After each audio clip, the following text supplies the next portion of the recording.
안녕하세요. 멘토입니다. 자, 부동산 가격 재원칙에 대해서 한번 설명을 드려볼게요. 부동산 가격을 정하는 데 있어서 사용되는 많은 원칙이다 생각하시면 돼요. 모든 원칙. 그래서 첫 번째로 이 원칙은 세 가지로 구분이 됩니다. 그래서 전제되는 원칙과 대상 부동산 내부에서 존재하는 원칙, 외부와 존재하는 원칙, 외부에서 존재하는 원칙, 이 관계를 따져주시는 게 중요해요. 첫 번째로 부동산 가격은 끊임없이 변동되잖아요. 그래서 변동된다는 전제하에 어떻게 변동될지 예측이 필요하겠어요. 그래서 첫 번째 변동의 원칙이 나옵니다. 그럼 변동되는 것의 대표주자는 시점은 끊임없이 변동되잖아요, 여러분. 과거, 현재, 미래로 변동되죠. 그래서 시점자가 들어가 있는 두 가지는 변동의 원칙과 관련이 있는 거예요. 시점 수정. 시점 수정이 어디에서 나왔었냐면 비교 방식에서 거래 시점의 가격을 기준 시점의 가격으로 고쳐주는 게 시점 수정이었죠, 여러분. 변동되니까. 그 다음 언제 얼마다라고 꼭 집어줘야 되잖아요. 그래서 기준 시점의 확정이 필요합니다. 기준 시점은 별다른 얘기가 없으면 가격 조사를 완료한 날짜였죠. 기억하시면 돼요. 그 다음 변동되니까 예측이 필요한 거예요. 근데 예측하는 방식이 수익 방식이었죠, 여러분. 수익환원법에서 수요자 입장에서 미래 발생할 수익이 곧 가격이 됐었잖아요. 그럼 미래 수익이 얼마만큼 나올지 예측을 하는 거죠. 그래서 수익환원법에서 적용되는 내용이었습니다. 꼭 기억해 두셔야 돼요. 그 다음 대상 부동산 내부에 존재하는 원칙이 있어요. 첫 번째로 대상 부동산은 내부 시설물들과 균형이 맞을 때 기능이 원활하게 작용될 것이고 최고 유효한용이 돼서 가치가 높게 평가되겠죠. 그래서 건물과 부지의 적응 상태는 건물과 그 부지는 내부입니다. 내부의 균형이에요. 그리고 시설물들끼리의 균형을 따지네요. 그래서 만약에 시설물들끼리 균형이 깨져 있어요. 그러니까 20층짜리 대형 쇼핑몰인데 그 대형 쇼핑몰에 엘리베이터가 2, 3인승짜리만 있다고 생각해 보세요. 그 쇼핑몰의 기능은 현저하게 저하되겠죠.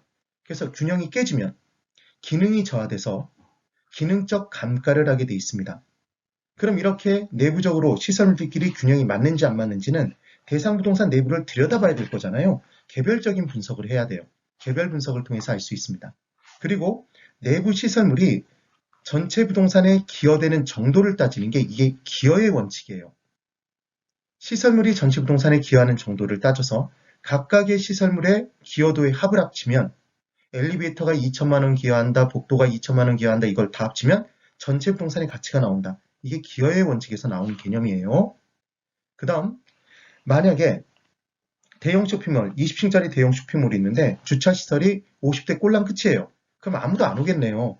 그래서 추가 투자를 주차장 부지를 마련하는데 추가 투자를 할지 말지를 판단해 봐야 될 거 아니에요. 그때 추가 투자되는 주차장 시설물이 전체 부동산에 기여하는 바가 크다면 추가 투자를 할 것이고 그렇지 않으면 추가 투자하지 않겠죠. 그래서 추가 투자 판단과 관련이 있는 게 기여의 원칙입니다. 그리고 수익 배분의 원칙이 있대요.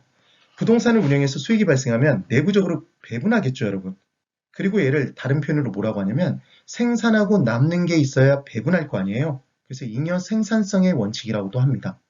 얘는 수익 방식에 의해서 임료를 구하는 수익 분석법에서 적용이 된대요. 적용이 됩니다. 그 다음 수익 체증 체감의 법칙이라는 게 있는데요. 얘는 뭐냐면 수익이 체증하다가 급격히 증가하다가 그 증가되는 폭 자체가 줄 때가 있대요. 그럼 층수가 1층 올렸을 때 수익이 체증이에요. 2층 올렸을 때 체증이에요. 3층 체증이에요. 4층도 급격히 수익이 체증이에요. 그럼 4층까지는 올리겠죠. 근데 5층째 올리려고 봤더니 수익이 체감합니다. 그럼 수익이 증가되는 폭이 준다면 4층까지만 올려야 되겠죠? 그래서 층수의 결정과 관련이 있는 내용이에요. 한계 효용 계층과 관련이 있다고 얘기를 하네요. 그 내용을 정확히 기억하실 필요는 없어요. 그럼 결국은 4층까지만 투자하고 추가 투자를 안 하는 거잖아요. 5층에서는. 그래서 추가 투자의 판단과도 관련이 있다고 봅니다.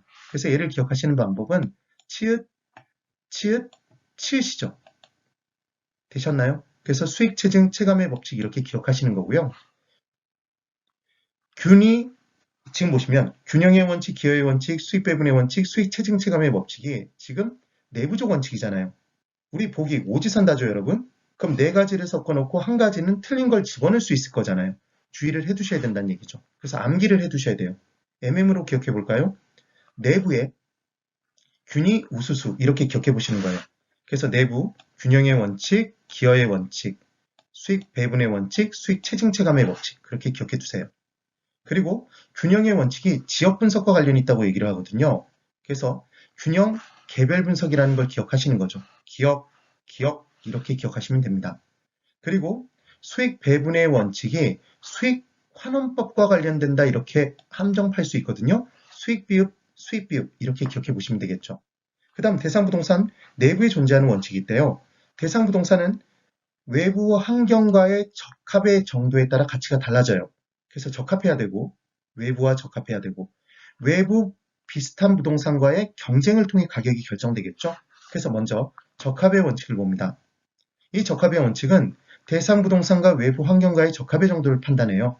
그래서 시장성이 만약에 지역 내 시장성이 떨어졌다면 가치를 내리겠죠. 가치를 낮게 평가할 겁니다. 근데 주의하실 건 적합한지의 여부는 당연히 지역 분석을 해봐야 알 거 아니에요? 근데 대상 부동산이 외부 환경과 적합하지 않다고 해서 대상 부동산의 기능이 저하되는 건 아니죠. 그래서 얘는 기능적 감가와 관련된 내용은 아니에요. 그래서 외부 환경과 적합하지 않으면 대상 부동산의 경제적 가치가 떨어지겠죠.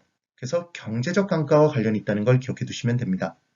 그리고 외부와의 적합의 정도는 대상 부동산만 아무리 개별 분석해봤자 알 수 없어요. 지역 분석을 해봐야 되겠죠. 얘는 지역 분석과 관련이 있죠.